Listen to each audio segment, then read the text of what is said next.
Welcome to the R&J Yarn, Ron and I's podcast where we interview people doing innovative things and making big contributions in our communities. So Ron, how's your week been? Yeah, it's been great, mate. Just that time of year we're sort of getting things ready and sorting a few things out for a big year ahead. But I'm super keen to get into the interview that we have today for everyone. Yeah, absolutely. We're speaking to Paula Allen. Now, Paula is a successful business person and a seasoned CEO. Plus, she's made some big contributions to the CFA Institute and the CFA Society of Melbourne, which I'm a member of.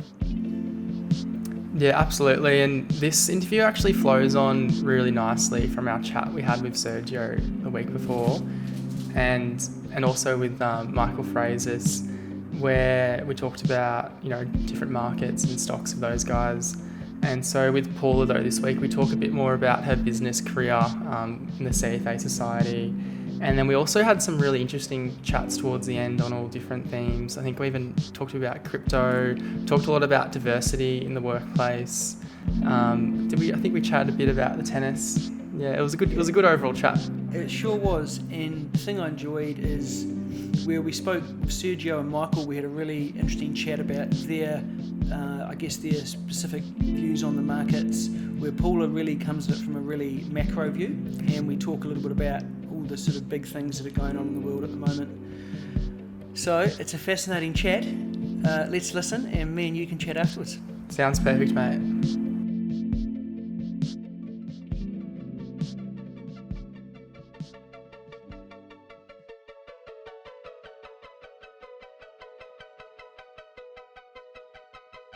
Welcome to the R&J Yarn, Ron and I's podcast, where we interview people who are innovators and contributors in our communities with the aim of understanding how they became the person they are today. So today's guest fits perfectly into that category. One of my favourite companies uses the tagline, "Business is about finding ideas that matter." Well, our guest today, Paula Allen, has spent her career looking for difficult problems that need solving.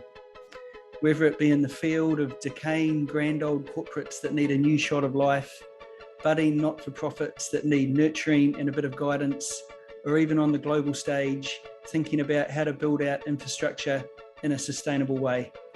Paula, I don't want to take up too much time here because I really want to hear from you. So it's such an honour for Ron and I to have you on the show today. Thank you, Jimmy. That's very generous of you. And also, Paula, we are recording on Australia Day. So yes. Happy Australia Day, I guess. Yes, no, I've got my T-shirt on. You can at least read the top half of it. Always was, always will be. I think a little inappropriate that we have a day we can't all celebrate, in my personal view. But yeah, totally agree, Paula. It's a conversation we're having trouble with, but hopefully we're getting there eventually. Yeah, okay. And so we've got a few trivia questions here. So what we'll do is we'll read out the questions now for our listeners, and we'll do a post. And then at the end of the show, we'll do a recording with the answers. So I'll just read them out. So for our listeners, our first question that we're going to have a prize for, where the winner will get a T-shirt, is what is the format of the Women's Ashes Tour? And then who is Paula picking to win the Australian Open? And then two women were instrumental in forming the United Nations Human Rights Commission in 1945. One was Eleanor Roosevelt. I think that's how you pronounce her last name. Yep. And who was the other person? And so now move on to some quickfire questions for you today. So what is your favourite spot for a relaxing holiday in Australia? Wilson's Prom. Agree, I love Wilson's Prom. It's like a hidden gem, isn't it, in Victoria? It's almost like a tropical paradise down there. I'd have to be a little bit greedy and say I wish it was a bit more hidden. But yeah, I agree. What's your favourite sporting event to attend? Has to be, for me, it's road cycling. And I actually was only up at Ballarat for the Australian Championships 2 weekends ago. Nice. And okay, last question here. What's your favourite cafe to go to in Melbourne? Okay, now that's a very Melbourne question, and my answer is Fitzrovia. It's on Fitzroy Street. It's right across the road from Albert Park. I'll have to go check it out. I haven't been to that one. Good spot.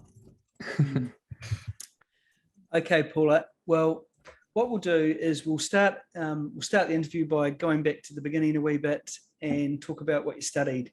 And so a lot of our listeners, like Ron, are just finishing up their uni, so they'll be very interested, I think, to hear about what you studied, why you studied it, and how you got going. So you originally studied accounting and computing at the University of New England.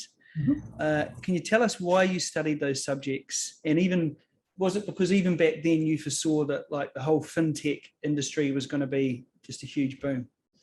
I'd love to say yes, Jimmy, but I'd be an absolute liar if I did. So back then, fintech was such exciting things as ATMs, which, never got me out of bed, I'd have to say. So no, fintech for me really started with the GFC. So GFC was phase 3 of fintech, and that's when it starts getting interesting. Prior to that, to me, it never had my interest. But I grew up in outback Australia. I went to school with kids who'd never seen the sea. So I can remember having a discussion with a girl in my class trying to describe what does the sea look like. So I've been extremely fortunate. But one of the things that did happen is my dad worked for himself. So I got to see what business was like. And we had city investments as well. So I knew I loved business. So that's why I did finance accounting originally. When I got to uni, I really fell in love with computing. So I thought, I'll do a double. So I'd have to say I have never had one job in mind that I've absolutely loved and wanted to do. I just have things I love doing. So I pursued the things I love doing on the basis of that would lead me to a good spot. And then, so you were studying up in the University of New England. Now, where is that? Is that in Armidale? Yep. And Armidale is more, and there's a third one, I think, somewhere. Okay, and then straight out of university, you landed a job at PwC, and I suppose, why did you take that job, and did it mean you moved? I presume does PwC have an office in Armidale? No. In Armidale, you've got universities, graziers, horses, and maybe a bit of an illegal drug trade. But outside of that, I'm not sure if there's a lot of industry. And I am being facetious when I say that. No, that was Sydney. Same thing again, Jimmy, I didn't have a job I wanted to do. So I thought what I'd do was go into consulting, and that would give me experience across a number of industries without having to commit to anyone. So I'd get the experience, get to see what is it I like better, and then know what to do next. And that's, that was a path. So I graduated in 91. So this was a very bad economic time for Australia. So if you didn't have good grades, you didn't get a job. So I was ever so grateful. And my grades are actually rather nice, really. But, so I was very fortunate and very grateful to get a job. And I wanted one of the big 4 consulting firms on the basis that will give me variety and it will give me experience. And so, Paula, why did you then go to PwC in a, so is it a path you would recommend to someone like to graduate now? Yeah, I would. I still would, Ron. I think if you go to any, and I don't think it has to be the big 4 consulting firms from the accounting perspective, it can be the BCGs et al. Of the world, but there's 2 things. It gives you experience, which you literally can't beat experience, but it also gives you a good name in your CV, so that when you're looking for your next role, once you've had a bit more experience, you've got a name on your CV. It gives you just a leg up to take that next step. And that's one of the things, and I particularly saw it. So I left uni with a high distinction and a distinction average in my majors, and I won both university medals. So I was really fortunate that I got a good job. But there are other kids I went through uni with who were just as good, if not better than me, who didn't get the marks necessarily, and that permanently hurt them. Because when they got out of uni, it was a really bad economic time. A lot of us weren't getting jobs. So that hurt them for the rest of their careers. So yeah, I would, Ron. I'd say I'd be mindful about what your next job is, but also how that sets you up and how it makes you look. because that, for good or ill, that really does count for a lot. Yeah, you're almost like building a resume over your life. It's sort of really think about what sort of stepping stones you want along the way. Yeah, and you need to do what you value and what's important to you, but you do also need to have it in the back of your mind how other people are going to perceive that. And so then post PwC, you did a variety of roles focused on change projects and growing organizations. What attracted you to then go down that pathway? If I look back on it now, it was really just a continuation of the same theme, but it was refining it. So the things that have come out in my life is how much I've enjoyed, and I go rather well at strategy and operational change, and explaining to people and helping develop people and helping them grow and getting them to see why it is we need to change and where we need to go. And actually the very first company I ran was a business that was really moorbound. It had been warned by the regulator that it was going to lose its license if it didn't improve. And I had people who proudly told me they'd worked there for 29 years, which was a concept that still stuns me. And they meant well, and they thought they were doing the right thing, but they really didn't see where the rest of the world had gone and how they needed to change. So it's about, and there's a balance. It's about making people feel valued, but also giving them a little bit of a prod that you need to improve your standards. And it's fun. You can look at people and see how they've improved and how you've helped them. You can look at businesses and see how you've improved it. And that's what I enjoy. And so, Paula, now obviously we've skipped a lot of content here. We could have gone through blow by blow, job by job, yes, but that would have taken a whole week, I guess. But but what I want to do is, one of the key things you did in that stage of your career was you were CEO of a superannuation firm called Lootcraft Super, and it was one of Australia's, or maybe was Australia's, oldest industry super fund at the time. Yep. And it was really struggling, I believe. So can you go into a bit of detail? Tell us about why you took on that challenging role, because presumably there were easier ones out there, and then how you actually turned that business around. So the reason I took it on, I was coming back. I'd worked for the Chinese government, which was really good at the time. To be honest, I wouldn't do it again now. That time's changed. I also did, quite funnily, quite a bit of work in the US at the time. So bouncing between those two countries was always fun. I wanted to come back to Australia and settle down and just have a more normal life without jumping on a plane all the time. And I knew that the strategy work, the ops work, and working with people, I'd rather do something worthwhile than something easy. So yes, you could have gone an easier path, but that to me was really attractive. I certainly didn't take it for the money. And I loved it. So so that hopefully explains why I chose that role. And what did I do? It's that balance with people. So I've walked into and I've already known, and I've heard stories in the marketplace about the troubles the business was having. I've walked into the business and you start, your first 2 weeks or so just trying to meet people, understand them, talk to them, ask them what worries them.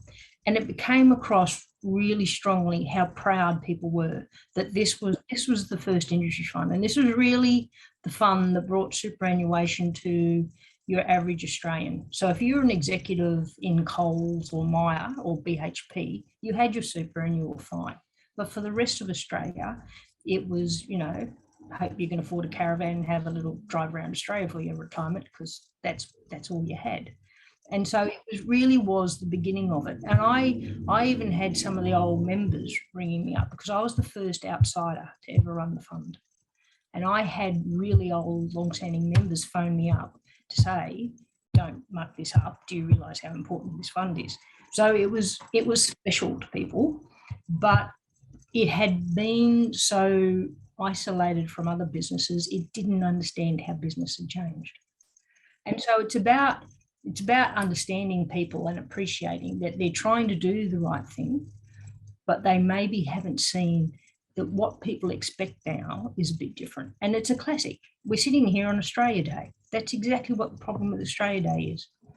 You know, we need to talk through what the history is and appreciate that history and say, you know what, if we cast this through new eyes, maybe we'd see it a little bit differently. So how do we make that better? And it's exactly the same thing you do in business. And it's about that balance of when do you give people support and a hug, basically, and when do you give them a prod and a poke and say, now look. And there's a balance in time, and there's a balance between seniority of people, quite frankly. There are some people who haven't been given that training, who aren't in that position, who should have someone standing by them and saying, I understand why you're doing that, but we need to be thinking about this a bit differently. And there are other people who are more senior who you can say to them, what are you doing? How could you possibly think that's the right thing to do? And it's balance. Yeah. So it sounds like, Paula, you came in and rather than sort of a grand change in strategy, you came in and it was more about looking at the troops and, some needed a hug, some needed a prod. Was that sort of a fair comment? Yeah, it is. And it's understand the people and understand the business, but you've got to balance that with the urgency of what you're doing. You know, in the background, we had a regulator saying, you're just not up to scratch, you know, and so I needed the regulator to see that we were doing this as quickly as we could and we were genuinely making those changes. And then occasionally I needed to say to them, you know, we've done all this work, and by this stage we had done a lot of work. I just need you to give me another 3 months because I'm on the right track. You know we're on the right track, but you can only run people through so much change at once. It doesn't matter if you're right. You can still only run them through so much change. There's a point where people will just look at you and just go, I can't do this. So and that's always the balance. You're never going to get it perfectly right. It's just, and that's the self-awareness thing. And that's the, you know, it's the thing about surround yourself with people who are better than you. Ask people, where am I going wrong? What am I missing? What should we be doing better? You know, it's that constant thing because you'll never get it right. You'll always get it wrong to various degrees. But it's that self-awareness and just trying to improve and just trying to do the right thing. Shows you like how the CEO role, that one person can have a big impact on the organization, can't it? And I suppose you can see that across all areas of life, you know, in terms of Ron, like even like the changes in leadership at colleges or in your changes in coach at Essendon, even Ron, you know, made a big difference to you. I don't know if we should get into that subject with poor Ron. No. It's the old adage, the fish rots from the head. And it's true. And there's the only corollary to that I would argue is there's a famous Warren Buffett quote that a first-class manager can walk into a second-class business and it's usually the business's reputation that wins. And that is true. There are some businesses, and this may touch on an Essendon problem. I don't know Essendon well enough, Ron. There are some businesses where the culture is so strong, a certain mentality or a certain something is so entrenched that one CEO is never going to change it. One person won't change anything. And there are some cultures are such that you can't have an entire team thinking that way. So you will end up losing and the culture of that business will end up winning. So that's what Warren Buffett was talking about, is you have to be careful that if you have some businesses that are so badly off, it's not just appoint one CEO and tick it. You know, you need to be able to bring in an entire team. And quite often, if the culture is that bad, it's about bringing them in, not necessarily so much about enhancing and growing the current team. Yeah, cultures aren't, created from one person, are they? It's like a group of people. And so from there, you've undertaken a variety of consulting roles focused on turning around underperforming businesses and organizations. Was that a career path that you foresaw? No, Ron, it's really been the same thing. So some people, start life and just want to be whatever. I'm that person who enjoys certain type of work. So it's been the same. So I've run a few businesses, I've done turnarounds, I've done startups, general consulting, that sort of thing. And really it's all about how do you improve and make things better for the future. And that's what I enjoy doing. And are there like certain warning signs for business owners, do you think, that you can start noticing that they're going to decay or? Yeah, probably, and it always comes back to people, and it always will, I suppose. So there's a fellow called, he's a Professor Sal, his name is, he's in the US. And he was the Rosa Milton Friedman Professor. He's got a chair in some university, I can't remember, it's one of the famous ones. And he's got an expression that if people want to help you, they'll tell you what you think you need to know. If people want to help themselves, they'll tell you what they think you want to hear. And that encapsulates everything that goes well and everything that goes badly in business, and really in anything. It's, do you have the environment where people can and will communicate when they think, hold on, this isn't optimal, or this is just totally off, whatever. Or are they going to just tell you what they think you want to hear? And that's also, if you're the person in authority, then that's also on you to say to them, you know what, we've been talking for the last couple of weeks and I've got to know you, maybe this is early in your tenure or something. You don't seem to have anything wrong in your department. I mean, how credible is it? And it's the test about, there's a business which I won't name, that over a course of a number of years with my involvement in them, there was only one instance when that business had a problem. Now, this is a very large business running a lot of assets, and it's just not credible. If I said to you, Ron, go off and live the next 5 years, and you come back to me saying, Paula, in 5 years I only ever did one thing wrong, it's worth commenting on, it's just not credible. So it warns you you're not having an honest conversation. And then the question is, can you do something about that? And that's the SOWL concept. SOWL, S-O-W-E-L-L, sorry, can't pronounce his name this morning. Must be the coffee. But that's that concept of, are you having honest conversations? And sometimes in some places it's culture, in other places maybe it's a little bit more a maturity question. But if you can't do that, then that's your first sign that something's going to, it's just, things don't go well. Where do you think Australian culture fits into that? Do you think compared to the rest of the world, in our large corporations, we're particularly worse and we're dishonest with our employees, or do you think we're better? Or you don't know? So I'm going to go with option D. And that is, unless I can see evidence to the contrary, I assume we're just like everyone else. So there might be some changes in how we do it or how it comes across, but essentially, wherever I go, human beings seem quite predictable as a group. Anyway, wherever money goes. Yeah, and it's. I would say I think Australian culture has improved in that it's not as harsh as it used to be, but I still, for example, just go wandering across the pond. And I go over to New Zealand and it stuns me how much nicer their culture is.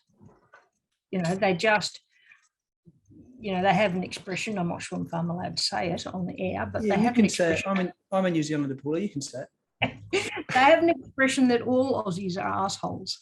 And when I first got told Jimmy says that to me every day. And when I first got told that, after probably looking a little bit stunned, I got told that I should take that as a compliment because at least they've told me. Okay, at least they're honest. So I think our culture over here is a bit harsher, and it's maybe I'm a bit stuck on this because of the day, but it's that quiet racism we have in Australia. It's that quiet bigotry we have, that I can say something, and if I get away with it, yippee, and if I don't get away with it, I'll just say to you, oh, I was only joking, can't you take a joke? And it's that sort of, we're not as bad for that as we used to be. But I think the more we can tear away those layers, then I think the better off we'll all be. There's too many people apologizing for things they say. Like, people should just be not idiots and process things in their head before they speak. Yes, or at least be honest. So don't just exactly. It's a convenient way to wash over something. So it's but the thing I like is we're having that discussion on. So that, I think, is a good thing. I grew up in outback Australia, so I won't tell you some of the things I grew up with, but it is better now. But it's important, I think, that we all keep talking and that we're prepared to talk about things. And even if we disagree with someone, try and listen to them. That's got to be a good thing. And I think, given the Australian of the Year we've just retired, that was, her year was a great lesson, I thought. Yeah, and so Jimmy met you through the CFA Society of Melbourne, and you were the past president of Melbourne Society as well as CFA Societies Australia, and you undertook a number of change initiatives, including creating the investment conference, creating the Australian Society Future of Finance workshops. What was the society back in 2008 when you first got involved, and how do you think it's changed since then? I think it's changed wonderfully. So I think, so back when I did the CFA, God help me, there was a society, but we were really small because hardly anyone in Australia did it. So when I looked at whether or not doing it, it was really in the US context. About what should you study next, and that was really the thing. So Australia thankfully has got a lot more people, which is terrific. We're much bigger now, hence we started the Societies Australia. So I actually did that with Richard Brandweiner. I didn't do it by myself, to be honest. So Richard is in Sydney, and it just made sense to say, if we're going to talk to people and say we're professional investors and we've got a solid investment base as well as a good ethical base, and the CFA, in my view, does, then we should be able to talk as one. So we created CFAs Australia, and on occasion we actually also had CFA Australia and New Zealand when we worked together. Whereas when it comes to dealing with the candidates and local members, well, that's when being the CFA Society of Melbourne becomes more relevant. So that was just a good way of trying to have a united front and join together and use our influence, hopefully for good. So that was the start of the investment conferences in Australia, and that was really a tremendous start. So we still have those running, the Future of Finance workshops. We also did Putting Investors First. There's a Putting Investor First Day in May every year for the CFA around the world. So we did that, and it's just to try and teach lessons about history, where have things gone wrong in the past, what can we do to have a better standard. So at the moment there's a paper that we're working on that will shortly go to government, suggesting, well, if we're saying to Australians, you've got all this money in superannuation, how are we advising them, and what are the standards for that advice? So we have certain views that just saying I've been in the industry for 10 years and I don't have to study anything, that's really not our idea of a standard. So it's just trying to communicate with people about what do we think serves society better, and how do we help with that. And look, it's my fault here because I actually wrote that question, but I probably should have said, what is the CFA Society? So it's the Chartered Financial Analyst. Oh, I'm sorry, qualification. There'll be people out there who've never heard this. That's right. Oh, and how did that happen? Okay, so the first thing I should probably say is not a group of firefighters. Yeah. Because we actually did one year receive a check for a koala in a bushfire. We sent it on to the right people. So the CFA is the Chartered Financial Analysts. It's a program that started 60 odd years ago in the US. It's the only global standard, and it is genuinely the only global standard for people who want to look at how do I invest money professionally. What are those standards? What's the technical things I have to learn? What are the financial instruments? And then what are the ethical standards around what should govern me for typically what is running obviously other people's money. So it's Chartered Financial Analyst. I think 1 in about every 5 people who study it get through it. It is a lot of work. It's about 300 hours of study. The average person fails at least once. I did. It's a hell of a lot of work, but it's really worthwhile. And it does.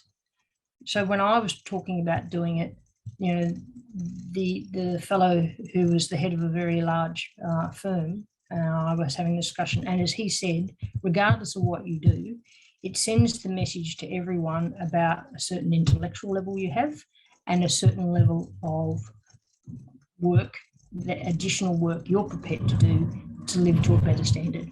If nothing else, it communicates quite a lot. Sorry, Jimmy, good point. Does that help people who don't know the CFA, do you think? I think so. I think it's great. Now, we've got just a couple of shout outs. We've obviously got Sergio Bassini, who's we spoke to last week, and he's studying for his level 3. And then another friend of Ron and I is Matt Montgomery over in New Zealand. He's studying for it. And what advice would you give people who are studying for it at the moment? How do we get the most out of it? So what I found was track your time. The Institute does not tell you X number of hours or study this material for the joy of it. They tell you it because that is a really serious and a really good guideline. So 300 hours means 300 hours. Track your time and do as many test questions and practice questions as you can, because that tells you where your weaker points are. So you've got to pass in every single technical area, and you've got to do really well in ethics. So do both, and you're guided for your time by how your performance is in your test questions, and that tells you if maybe there are some areas you'll need to do a bit more study in. So there'll be some areas you'll study and you'll do really well in your test exam. Great, keep them bubbling along. But there are other areas where, and it also changes for everyone. Okay, everyone pretty much finds level 2 the worst level because it's so technically heavy. But everyone will have their own points where they just find that more difficult. Follow that religiously. If you aren't getting the test results, and I always used to use 70% as my guide, so I needed to be getting 70% on all my technical areas, and I think from memory I aim for 85 or more for ethics. That way you've got some safety, but the Institute doesn't assign you work and suggest number of hours for the sheer joy of it. They're doing it for a reason. Follow it. And so these days, you're working for yourself, providing strategic consultation advice to a broad range of financial services. Do you just explain to our listeners, what that sort of involves? Yep. So it's a variety of work. So at the moment, there's 2 businesses I'm advising. So they've both had some degrees of difficulty, not related to the pandemic issue. They've had other strategic issues. So working through those with both of those about how they might do some things a bit better and differently. I've recently had one of the branches of the United Nations talk to me about looking at some work about how would you improve the economy of a country they've nominated. And that's about how do we structure investment instruments and ideas on a commercial level though. So not as development aid, because that's never enough money and it takes forever. If you can structure something to be commercially attractive and attract the right sort of money with limitations in the contract, because we don't want to get the wrong sort of people, then you can really attract serious money into a country, and you can start making some change a lot quicker. So that's looking at how would you develop infrastructure in that country. So there's some instruments I've designed there. And then other than that, it's just really strategy and general advice work, really. And that's, I suppose, Ron, I've been around long enough that people know me or hear of me. And people just come up with the weirdest challenges. One of the best questions I ever got asked was, is there something you could do about world poverty? I said, yes. And there is actually a structure of instruments you can deploy for that, but that's come back and ask me how that's going in 10 years. That will take a very long time, that one. So it's just, it's the strategy and the change and opportunities and how to think of better ideas, better ways of doing things is really a lot of what I still do, actually. And so do you have many like long-term goals for that line of work that you're striving to achieve? Yeah. So there's probably within this country for the next 10 years or so, I'd stay here. And then after that, there's an issue because of ramifications in the White House over the last couple of years, and it's no secret that has upset the international community, which means that if I have an international agreement, does everyone have the amount of faith that they may have had some years ago that will necessarily be honoured? And if I don't have that faith in the world right now, then there's just certain things I can't do. So in another 10 years, hopefully the world has gone back to that, because if you've got those agreements, then in terms of driving economic development at a country level or even a regional level, there's a lot more you can do. And so what motivates you to do that line of work that can be quite challenging? Yeah, it is challenging. Hopefully it's the same thing in a lot of ways, Ron. I like looking at things and thinking, oh, I helped improve that. So I like looking at how I've helped improve businesses or help people or whatever. So it's liking that. And I do enjoy the challenge. Someone, gives you. There was one country earlier this year earlier last year, I should say, sorry, that I was given, and I just had to go back to them and say, I'm sorry, it's going to need 20 years of development aid, and then come back to me, because it's not big enough. It doesn't have a wide enough economic spread. It doesn't have education. So there's just basic building blocks that you need to do first. But I enjoy, I suppose, problems or looking at things and working out how to make them better. And you did some United Nations work, didn't you? You were asked to contribute to pre-COP21 regional workshops in South Africa and Thailand. Yep. That was for the climate smart infrastructure, I think it was. Yeah. So if you look at recently, we've had COP26 in Glasgow, if you remember that. It was 2 months ago, I think. So COP21 was the big one. COP21 was Paris. I can't say you said it. COP21. Yep. Sorry. Committee of the Parties, Committee of the Participants, it's something like that. I can't remember what it stands for, sorry. COP21 was the one where the world said, okay, this is the standard you need to get to for having a sustainable world. So this is the 2%, 1.5%, 1% issue. That all came out of Paris. And the work I did was the lead up to it. And I designed an instrument for how do we commercialise climate change? Because there's no point saying I need $6 to $7 trillion US dollars a year to get on top of climate change in the world, or we're all going to cook, literally. There's no point saying that if you can't attract the money. You can't attract that volume of money by saying, please just give me development aid, because no one's going to give you that much spare change. So you have to be able to structure it as a commercial opportunity, but without having people ripped off, because the people you're spending the money towards are the people who typically aren't in good as a sophisticated or economic position. So how do you balance that? What's that instruments? So that's the work I did for that. So that we're still not attracting enough money for climate change in the world. it's you did ask me, what do I enjoy these things? I do sometimes wonder, but hopefully it just makes things better, and it helps. It helps.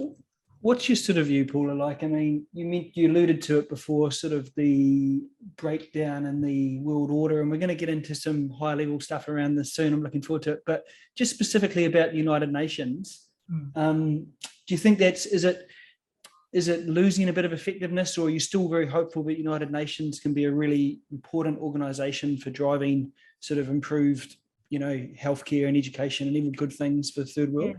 Yeah. So there's a couple of things. If you go back in history, so about 100 years ago, the then League of Nations imploded. We had World War II, and we saw some awful atrocities. This sort of actually relates to one of our trivia questions. Thank you, Rob. So out of that came the UN, and the UN is a structure that reflects post-World War II. If you look at the Security Council, Great Britain, who invited France just so that they could have another vote at the table, really, that was against Russia, and China and the US, and then you have the rotating positions. So it very much reflects yesteryear, but it is still reflective of the bulk of power at a global geopolitics level. And it's a bit like Winston Churchill's famous quote about democracy. It maybe isn't great, but there isn't anything better. And it's going to become more and more important because of the troubles in the world, and because it's really, I mean, if you look at even the last 500 years, you haven't had a time in history where you've changed revolutions. You're changing from the industrial age to the information age. We're now in the second, I think at the beginning of the second phase of the fourth industrial revolution. You've got the economic demise of one empire, being the US, yet it remains the biggest empire in the world for military power. You've got the economic rise of another power, being the biggest economy in the world, being China, and yet it has this fear that the rest of the world doesn't regard it as the middle kingdom, which is how they like to refer themselves. And that's always been China's biggest wish. If you read 5,000 years of history, it's probably a bit carried away, but since the Warring States, or at least since, take it from, what was Admiral Xi, was it? I think he finished his sailing in about 1433, and then China decided it didn't need to mix with anyone else, thank you very much, but the boats, and, put up the don't call here sign. It's a country that's got the biggest economy in the world, but yet it's fearful and resentful. Compare that to Russia, God help us, who outside of petroleum, which is all Putin's mates really, has an economy about the size of Albania, and yet it's a massive military power. You can go back over the last 500 years, there hasn't been a circumstance like that in the world. So it's a dangerous time. I think with the start of the Huawei issues that we saw in this country, I think technology has split into, there's USA and friends on one side, China and friends plus Russia on the other side. And for some technologies and for some things, they're now divided worlds. You will have to choose one or the other. And you can't swap.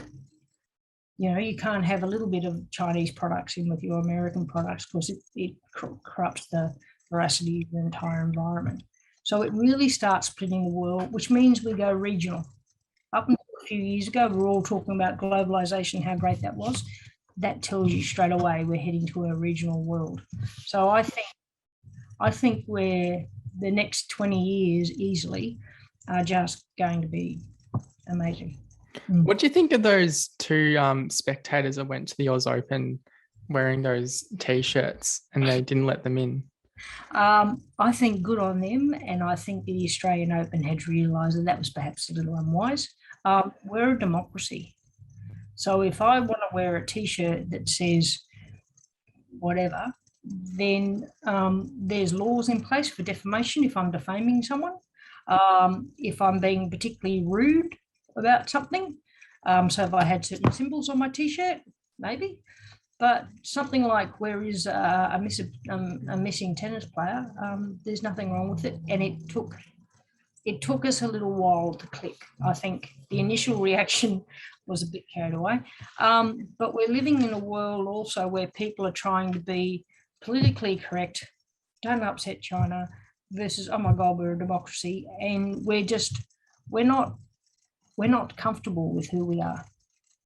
And so we're going to have some of those jarring moments when we say to someone, you can't wear a T-shirt like that. I mean, it was silly. And then all of a sudden the federal government weighs in with their views. But that's the time we live in. We're just, it's the politics of it. I don't think we're comfortable with who we really are, Rob. The culture. So you've talked about sort of this change in, well, first of all, I wanted to say, it's a good thing for the listeners and the viewers of this. You've got to check out Paula's LinkedIn page, and we'll put a link in the show notes, I think, Ron, because it's a really great. It's like a blog. Well, it is a blog actually, I think, and you really put a lot of your thoughts on leadership or around organizational culture, which is really applicable. I love reading it from a sport perspective, thinking, is this, when you talk about Australian cricket and things. But you also talk about technology and business more generally, which of course are your passions. So I thought we'd just explore a couple of those topics. Yeah. And perhaps the first one we might go to, just changing the order from what we were going to do, but is, because you've mentioned it, is around, so for Australians generally, and here we are sitting in amongst that change in geopolitics, and you say we need to get a bit more comfortable in ourselves. I think Ron and I were thinking it's about so how do we become more educated? I mean, is it about, would you recommend Ron and I and all the listeners, we need to read the world section of The Age? Do we need to read The Australian? Do we need to, how do we become more perhaps educated as to what's going on in the world? And a bit more? I think that's a lovely question, because it's the old adage, you're not going to live long enough to make all the mistakes yourself, so let's learn from other people's. So I try and read people I'll disagree with. So I read the New York Times, the Washington Post, the Guardian, and occasionally the Australian. So they're left and right wing. And I try and, for example, there's some NPR in the US, for example, has a news service, and they actually deliberately invite in a left winger and a right winger, and they discuss the news of the day. So it's if you find yourself reading or listening to something that just about makes your blood boil, short of it, and I'm just going to get political here, short of it being someone like Pauline Hanson ranting on, don't bother listening but to those people. But if it's someone you disagree with who actually has a structured, thought out argument, I would say to you, keep listening. Because one of our problems is that we are only listening to the people we agree with. And if history tells you anything, it tells you that only leads to one really ugly outcome. We've got to go back to being able to talk to people. And it's like how Ron was saying earlier, people pretending to say sorry when they're really not. You've got to, it's the political correctness, it's the tennis and the T-shirt issue. It's being able to have the conversation, and social media feeds that, and that it comes back to people. We're the fault. We've got to be able to have those conversations. So I would say think through who are, I would say probably the 2 leading or 3 leading papers in the world would be the New York Times, the Washington Post, and the Economist, and they are your better thinkers. And then when I look at an Australian level, be it The Age, be it the Australian, be it the Guardian, they are more biased, if you will, if I could say that. So it's about what are the things you should learn from. So I love reading. You've probably guessed that one. I deliberately read a lot. So I've just finished a wonderful book, actually, on structures of revolutions and how that might impact us in the information age, which was, I thought, a lovely book. And I've just started a book on de Gaulle, who was became the leader of France after during World War II, Free French and all that. My favourite person I read on is Abraham Lincoln, who I read just about every book I see on him, because he stuns me how anyone could do what that man did and had the courage that he did. And he took an entire country through change. I'd have to say Abraham Lincoln stuns me. Yeah. Why do you think it has become like that? Because, I mean, or maybe it always was. Like, you think about the media outlets and that, how you say it's sort of a biased point of view, and it's unabashedly biased too, isn't it? If you think about, become a good thing now. My friend says to me about Right at Night on Sky News, and then you've got, but then of course you can flick over to other channels that might be quite left wing, right? Yeah. Maybe, but they're only feeding what we want to hear, I presume. Yes. You know what I mean? Yeah. And It's why us. do you think we have become more polarized, or we're just in these we prefer to be in echo chambers, basically? Yeah, and we're in our own little echo chambers. I don't have a good answer to that, Jimmy, but from what I've seen, so I grew up outback Australia. So I grew up at a time when you had to be respectful to your elders, and that was drummed into you one way or the other, really. And social media has massively changed that, and it's made our world better. So if you can look at Grace Tame, who we referred to earlier. There was a time there was no way anyone could say, "Excuse me, I've been sexually assaulted as a child, and you people have to listen to me." Or now, thankfully, we've now got a year of looking at, it's not the people with the disabilities that's the problem, it's the rest of us, and it's our bigotry and our biases towards them that we don't see. So in some ways, it's been really good this time because we've opened up discussions about what aren't we seeing. But then we all go back to our favourite friend, and we keep funneling ourselves into, and it's social media, but like you said, Jimmy, that's us. That's what we're doing. So why? I think it makes our world easier. I only hear people who I agree with, and someone who I don't agree with, well, I just delete them and I go to the next one. It makes my life easier. I suppose I don't have to ask for permission. I don't have to agree with people. I don't have to be nice. But it also means I lose something. I lose a debate. I lose awareness about what it feels like to be the other. And I lose that humanity. But I don't see that immediately necessarily. And my day-to-day life feels much nicer. Thank you very much. Everyone agrees with me. I'm right. And what human being doesn't want to think they're wonderful? God help us. It's us. So it's, have we got the courage to look at ourselves? Yeah, and it would be very dangerous for our listeners to only listen to you and me, Jimmy, wouldn't it? It's important that everyone listens to a few other podcasts as well, so they don't get too obsessed with our views on things and our listeners. Well, that's why there's two of us though, Ron. So they are getting. Yeah, that's true. They do get a bit of a mix. They can have you as your main podcast, and then they can go somewhere else. Who do you reckon's the left and who's the right, Jimmy? You're probably more. Oh well, we don't want to go down that road. We might save that for another podcast. Yeah, we'll election, perhaps. I was having a well-timed glass of water. And so, Paul, this is a bit like your other blog post. I think it was called "Does Your Company Look Like What's Outside?"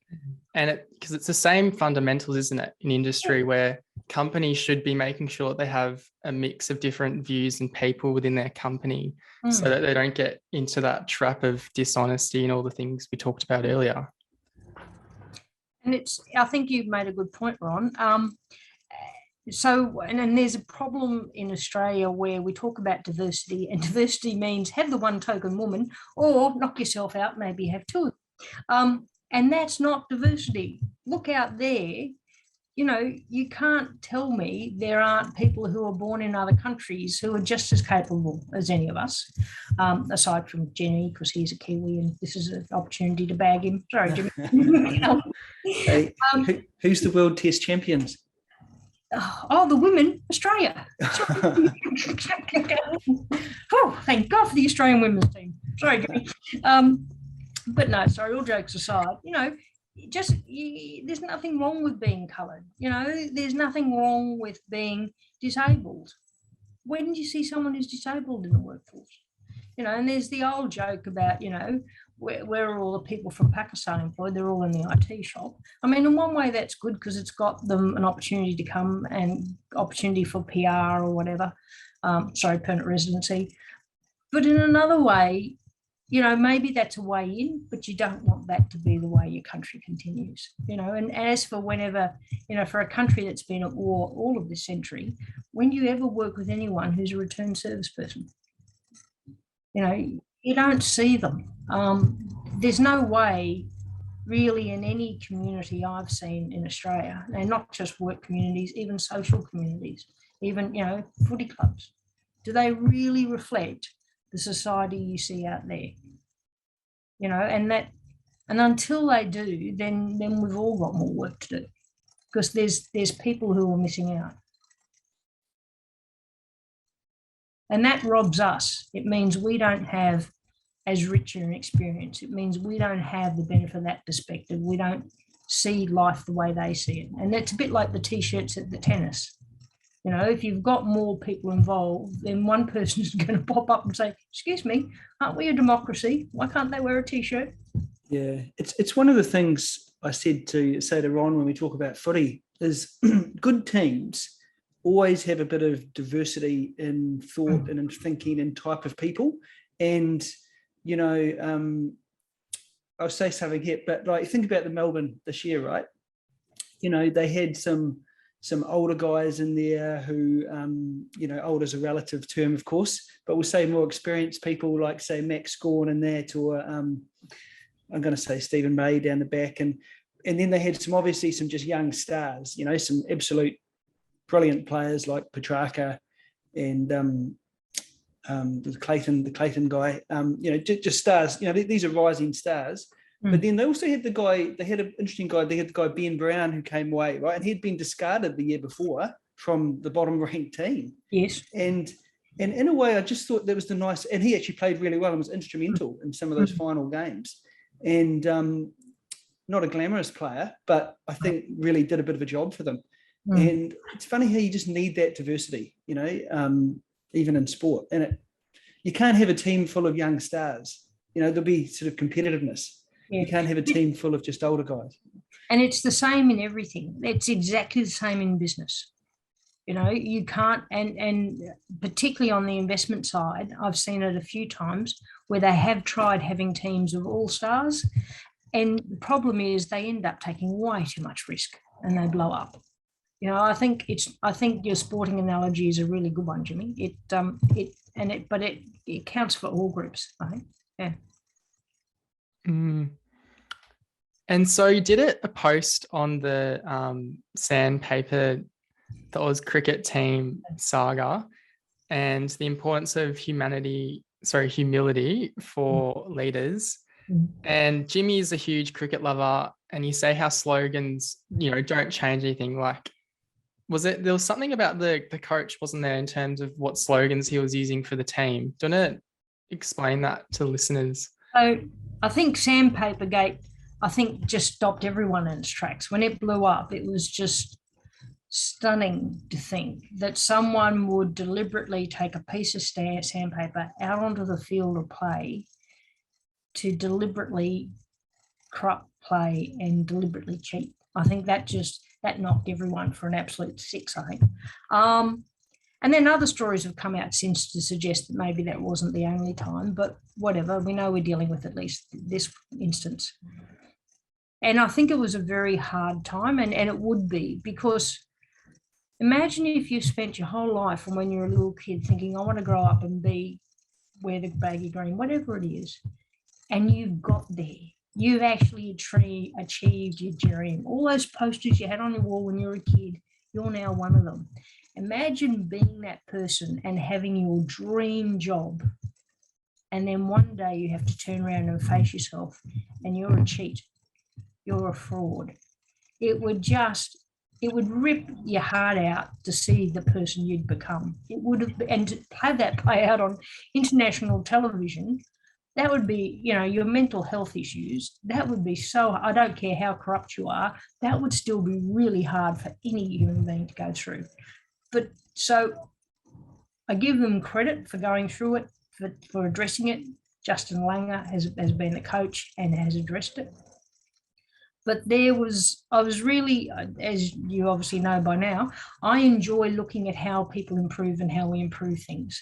So I looked out for, there's a series called The Test, and it looks at how the Australian team, men's team, has come back and how they've improved from that.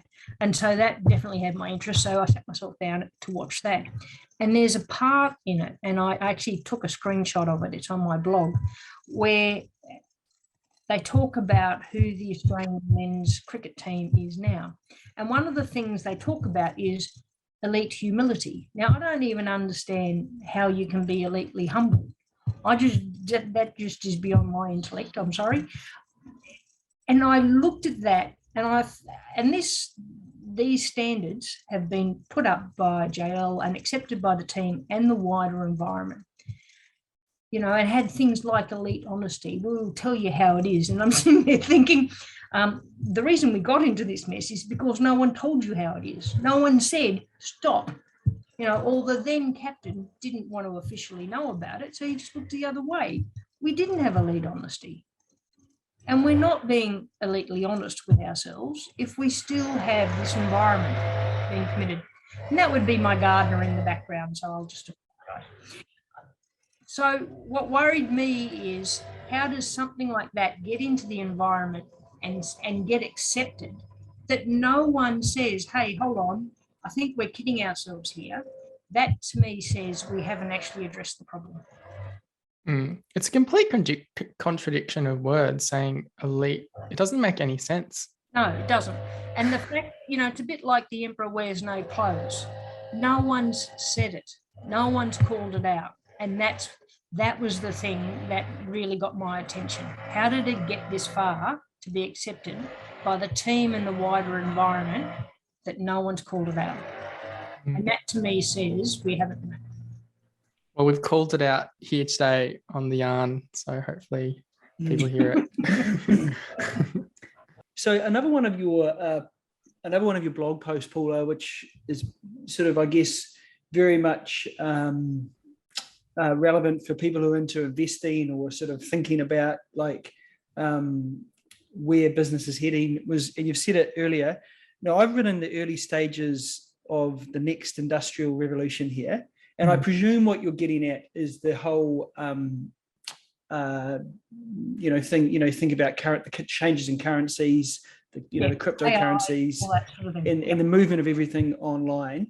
Just want to tell us about I guess where you think we're headed. Yeah, so it's and this is a really, I mean, all industrial revolutions by definition are new. But if you look at the first industrial revolution, so if you remember your history, late 1700s was the introduction of the spinning jenny. So people used to live on small farms, work on small farms. Most people obviously didn't own the farm, they were a worker. So they really had no assets, no prospects. You know, they maybe went to, a little bit of education in the, church school or something and learnt something by rote.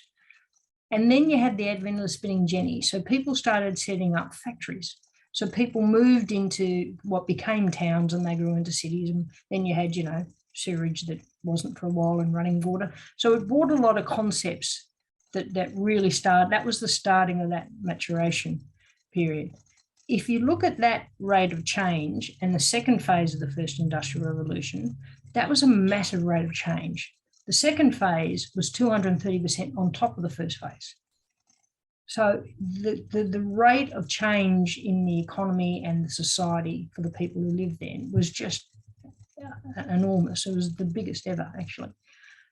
If you look at this sort of revolution that we're in now in the information age, and the leverage that gives you, it is actually, I think, a lot like the spinning jenny, but now it's things like AI.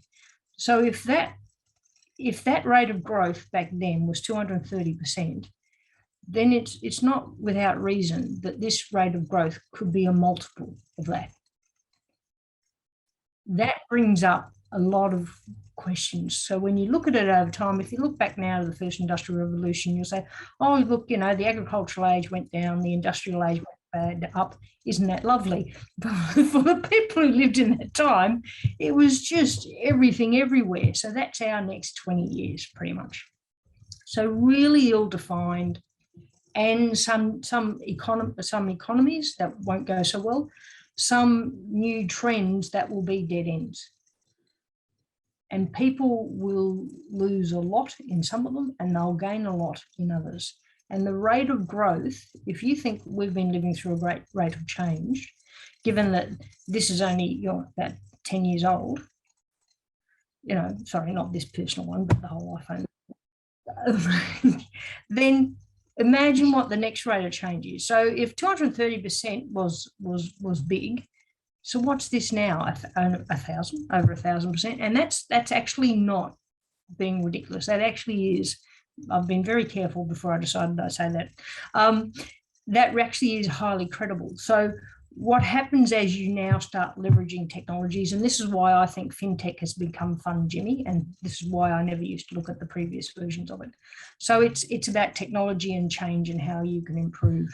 That becomes an enormous opportunity. So it feeds into what sort of education people get. So less and less of the degrees, more and more of the shorter courses, so that you can changing more quickly and adapting.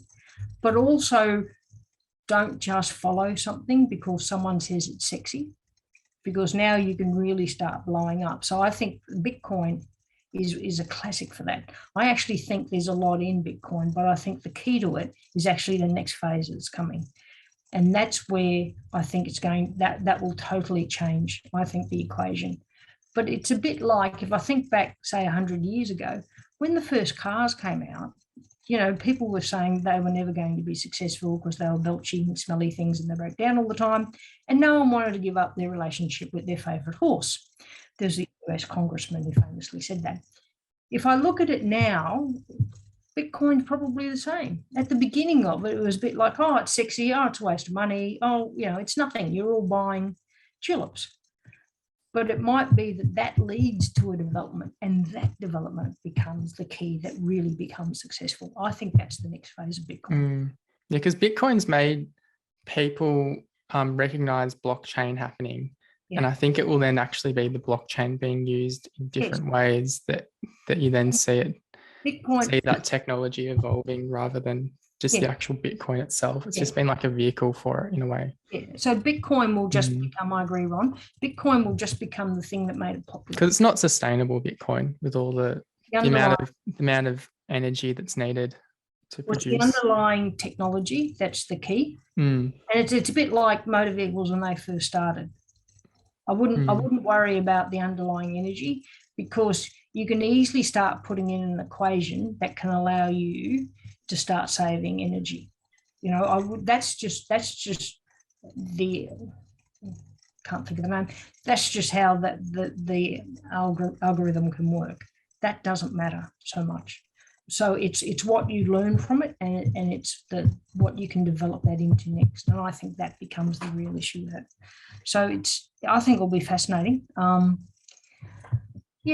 And I think, it's also dangerous, because with it comes, so if we go back to talking about globalization and the world splitting between different interests and what we're seeing in Ukraine at the moment, one of the other things it tells you is, to fight the next war, I don't need to have a hot war.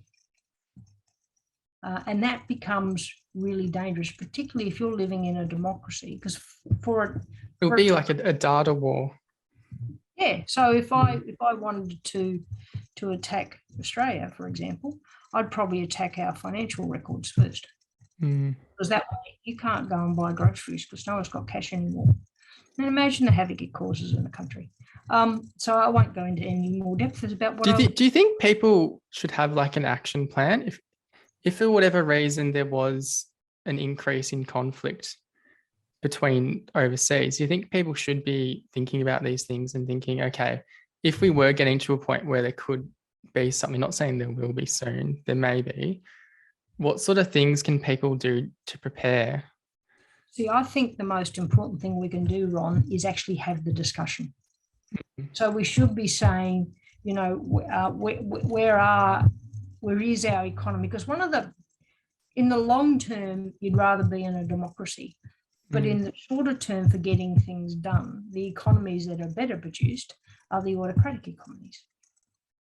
So if you're a democracy, what does that tell you? It tells you you need to be having the discussion with your people. You need to be saying, these are the things that we're doing, and this is why we're spending money on these areas. I think it's healthy for any economy to be having those discussions. So we've had, the on-off posturing that we've had with China over the last couple of years, I'd rather we actually just, and maybe it's starting to come, I'd rather we just have a sensible discussion around, they obviously their system of government is different to ours. Good luck to them. But we've got ours. How do we protect ours? So for example, who can pay for elections in Australia? So I think our best protection isn't about what I personally might do in case something happens. I think our best protection is how we as a society have that discussion. Where, go back to the social. And part of that is this comes back to this whole theme of Australia Day, doesn't it, in a way, because everyone's kind of, having this fight about the date should change and things, because obviously it is very disrespectful, I think, to the original custodians of Australia, to celebrate it on the day that was, the end of their freedom in a way, wasn't it? Well, you're hardly going to get around it, are you, if you're Indigenous? And also, but just the concept, it's a bit like, if you had a spouse that died, would I throw you a party on that date?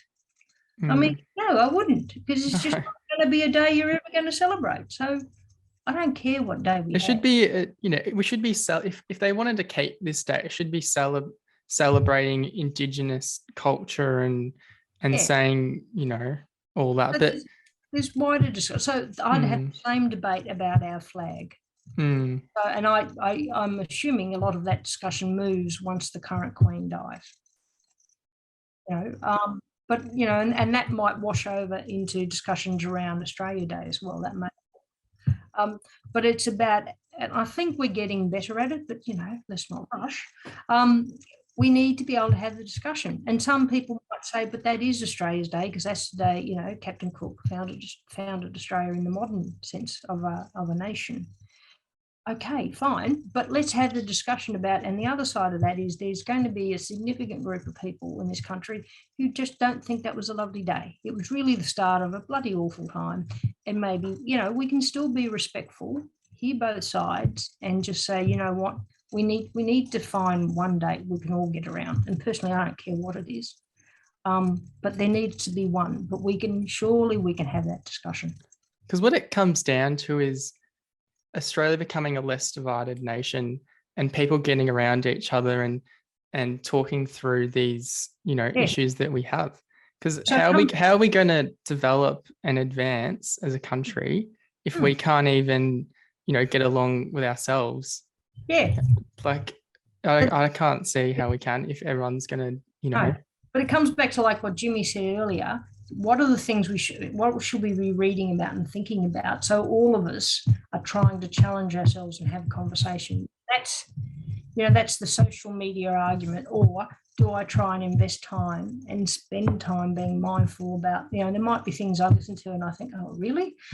But at least if they honestly hold the belief and they've thought it through, so I'm not talking about certain people who might just go off on rants, then, I might not agree with them, but at least I can respect them. And at least I'm aware of their views and why they hold that view. And for people who go off on rants, well, bugger them anyway, quite frankly. Yeah. Was a real, I must admit, when I came over here, I was doing a bit of study into solar power, Paula, and I went up to Alice Springs, where there's a solar energy research just outside the airport, actually, and you go when you fly in. But it was a real eye-opener to me to see the situation up there and just to see the sort of two stratas of society. Yeah. And I don't know how to solve it, but yeah, that was definitely an eye-opener, which you don't see in, in No. South Bank or in No, no. you think- See, where I grew up, white kids as well, actually, where I grew up, you didn't necessarily have to finish school. That obviously wasn't official. But in Outback Australia, you didn't. My dad had a rule that you did. But, you know, and particularly for Indigenous kids, they didn't. And, you know, that was okay.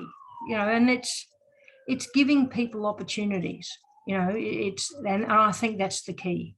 So it's you know, well, one of the things you guys asked me is who's would I like people if they're going to donate money, and the group is actually the Cathy Freeman Foundation, because I think you've got to give people opportunity, and if you give them that start, you know, the difference is it literally is life changing. But yeah, Jimmy, it's there's still a lot of that in Australia, a lot of it. We're going to come to that. You've jumped the gun, Paula. You know, we're asking the questions Sorry. here. I'm just together for you, Jimmy. Sorry. Just a question about notice, Paula. Like, it's like you've said, it's about the people, right?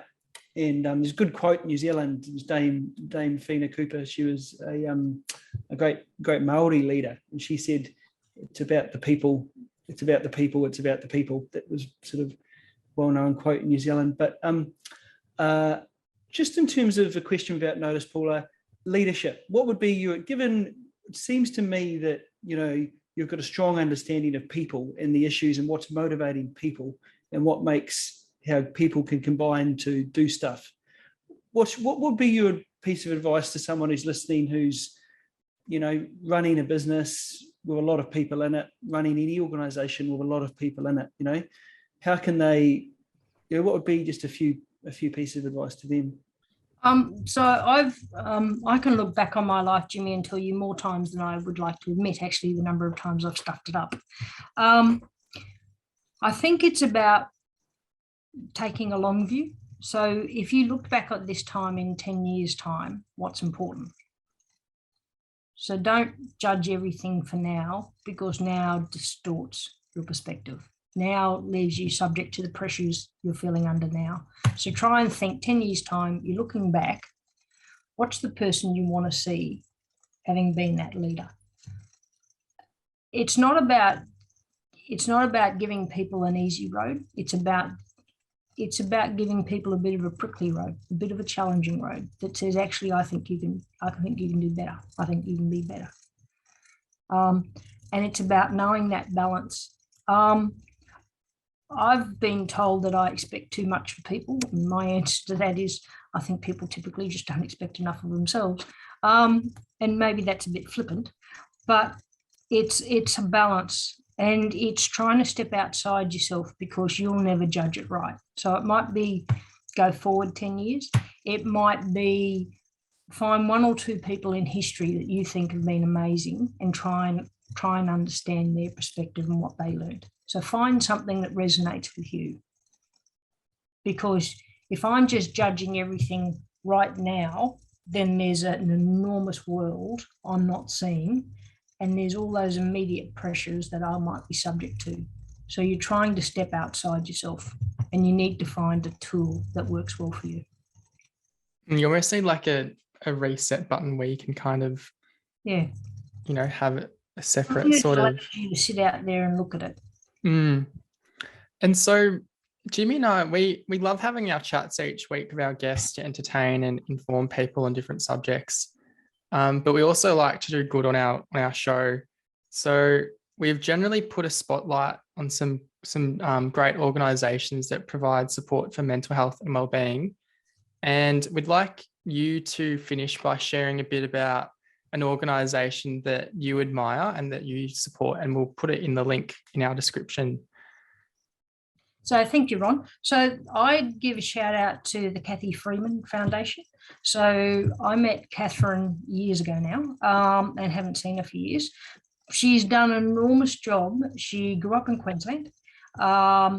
She's, you know, done very well, Olympic gold medal. And she did it under a time of enormous pressure. You know, there's nothing more than a home Olympics for upping the pressure. And then she was the person who lit the light. So she handled all of that incredibly well, and she's never forgotten. So her mum, I think it is, comes from Palm Island, and that's where the Kathy Freeman Foundation focuses. But it's like Jimmy was saying earlier, Ron. Really, we are two very different Australias, and we need to be doing more to correct that. Absolutely. Well, thank you so much for joining us today, Paula. We really appreciated your chat and your great insights into a great variety of different topics. Thank you. No, I've enjoyed it. So thank you both. Thanks so much, Paula. Okay. Enjoy the rest of your day.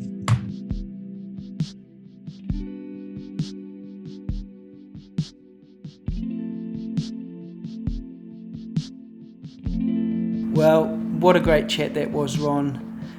I've known Paula for quite a while now, but it was the first time I'd really been able to have a good chat with her about kind of the deep issues and getting her view on I guess investing, but also kind of the world as it is out there. And it was such a fascinating conversation. I think the first thing that I really enjoyed, and we talked about it towards the end, was her view on diversity. And like I've heard it, I think we talk about diversity in the workplace and in your sports teams and things, but it's quite hard to define it. And what you don't want is kind of tokenism either. It's very oversimplified. Like people will just say you got to get people from different backgrounds, and then that's kind of all it is. But it's more complicated than that in a way. Yeah, you don't want it to become a tick box. And what Paula said was that you should look at your organisation, you should look at your business and say, well, does it look like kind of what your customers are, or who's outside in the environment? And if it doesn't, then you're probably even from a business sense, you're probably like missing. You've got a few blind spots. And I really liked what she said there. Oh yeah, she was on the ball with all that, and it was kind of a bit eye-opening in a way to kind of think about it in that way. And I have huge respect for what she's doing, and the kind of things that she's bringing up in public, and I was very pleased to be sharing it with the listeners and the viewers that we have. And the other great thing, I loved how we were kind of talking a bit about we're kind of entering this next start of like the next industrial revolution, and big changes are occurring. And she mentioned a bit about Bitcoin, and I just totally agree with her in terms of, I think it's going to kind of, the next revolution is kind of going to be like a data one, I think, Jimmy.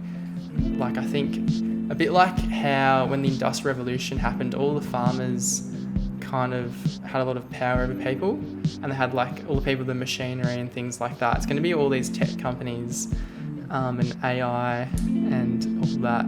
Yeah. And like what she was saying with China, if they were going to start anything, it'd probably be through tech, and they could kind of lock off our bank accounts. That was quite. It's like I think data security would be a good sort of career to maybe enter into.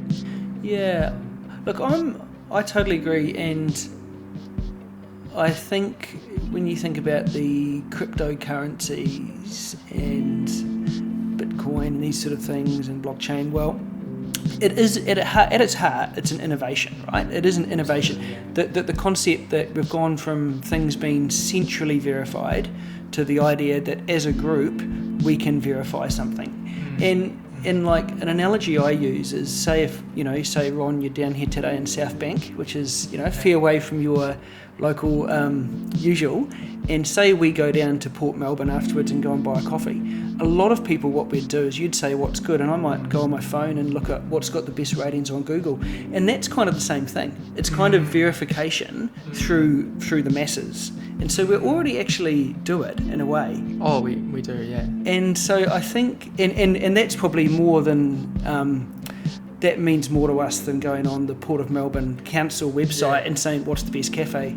Yeah, but it's kind of risky in a way though, isn't it? Because what's happening is people are building these habits, and now everyone kind of just relies on what the internet is providing, whether it be relying on it to know where the best coffee is, or whether it's relying on it for your banking or things like that.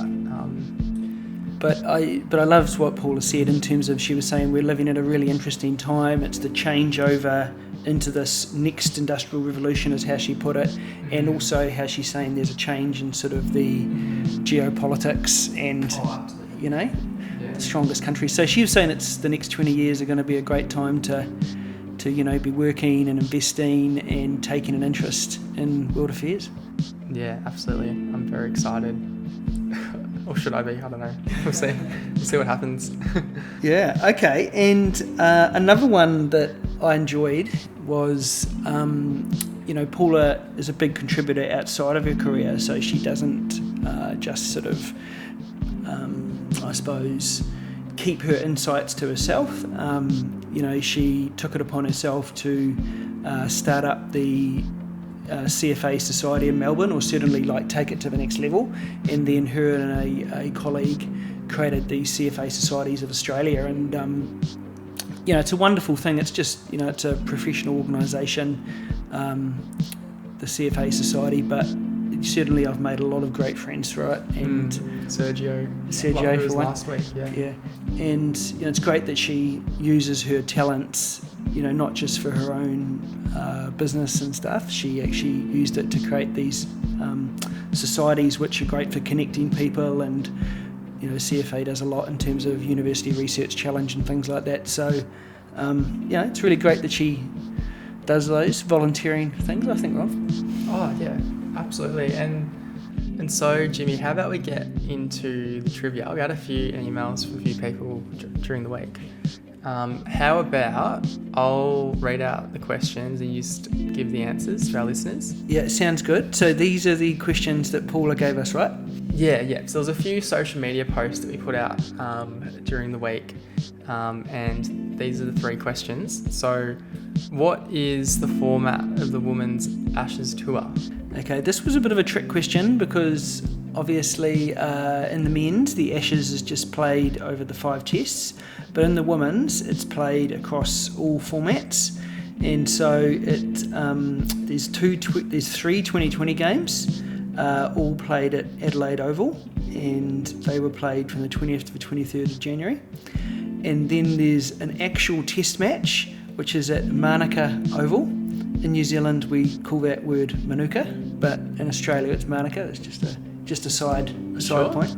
Yeah. People say Manuka honey all the time. Yeah, okay, we'll come back to that. But anyway, it's Manuka Oval in Canberra is the test match and the first ODI. And then, and this is something for all the Melbourne listeners, is on the 6th and 8th of February, there's 2 one-day internationals at Junction Oval, which is only about 3 kilometres from where we are, Ron. So I reckon one of those 2 days, Sunday or Tuesday, we should try and get down there, sit on the bank, get the paper, get a coffee, settle in for some cricket. I'd love to. It'd be great. And so the next question actually split a few about between who we kind of ended up choosing, because it was kind of a difficult one. It was, who is Paula picking to win the Australian Open? Yeah, this was an interesting one because obviously it's hard for it was hard for the people who wrote in to work out. They were sort of second guessing Paula. As you heard though in the interview, I think she did mention it when we spoke to her. She's a big Ash Barty fan, Barty Party, and she went Rafa Nadal to win the men's. Interesting to see how that plays out tonight. Yeah, at the time of filming, Ash obviously has come in, and Rafa plays Medvedev tonight. And so then the third question we asked our listeners was, 2 people were instrumental in forming the United Nations Declaration of Human Rights after World War II. One was Eleanor Roosevelt. Is that how you say it, I think? And the other was someone else. Yes, this was a tough question. It was a very tough question. And, kudos to the winning respondent for doing their research. But it was H.V. Evatt or Herbert Very Evatt. And Paula was saying it's a great example of two women at the end of World War II who put together this Declaration of Human Rights for the UN, and and an Australian as well, which is so cool. And so our winner of the trivia was Tim from South Melbourne. So we'll have to get back in contact with him and we'll send him an email just so we can get his address and we can send him out our new T-shirts. Yeah, it shouldn't be hard. I often go for a walk with Tim once a week, but I certainly didn't give him the answers. And Tim, that sounds a bit dodgy. Tim and his partner Brooke are avid followers of trivia, and it doesn't surprise me at all that they put the work in here. So yeah, congratulations, and they're going to get a lovely R&J Yarn T-shirt. Yeah, awesome. Okay, now before we talk about next week, Ron, perhaps just the other thing we should mention was that Paula did talk about the charity, the nomination, which was Kathy Freeman. She was at the tennis last night watching Barty, Kathy Freeman. And so she, Kathy Freeman Foundation was the charity that Paula's involved in and really recommended that would be a good one for us to support. So I think that was a good little innovation at the end of the episode, Ron. And you'll find that in the description as well, where you can check out that organisation's website. Yeah, so I think we'll have to see what they're doing. We'll have to come up with a good way we can support them, and for all our guests really to get them to nominate a good charity as well. Yeah, absolutely. Okay, and perhaps Ron, I'm going to get you to talk about who we're going to speak to next week then. But just before I get you to do that, kudos to Ron. You might have noticed in the episode for sporting a bit of merchandise from a great brand that he supports called Eat Your Water, which is a surfing brand from Western Australia. And I didn't really notice at the start, but then at the end of the episode I was saying, Ron, it's the same, isn't it? The t-shirt and the cap. Yeah, they're matching. Yeah, it's actually kudos to my girlfriend's mum. She actually got me the hat for Christmas because she saw the shirt I had. So yeah, but great brand in WA. So get around them, Aussie brand. We'll have to maybe link them or something. Absolutely. Tag him in it. Okay, so who have we got next week? So next week we have someone you might have heard of, Tom Waterhouse, and we actually chatted to him while I was in London. So make sure you subscribe and check out our Spotify, Google Podcast, and what's the other one? iTunes. And stay tuned for that one. It's a very good chat that we had with him. Some very interesting points that we touched on. Absolutely. Okay, Ron. Well, you have a wonderful week, and we'll chat to everyone next week. Sounds good, mate. Cheers.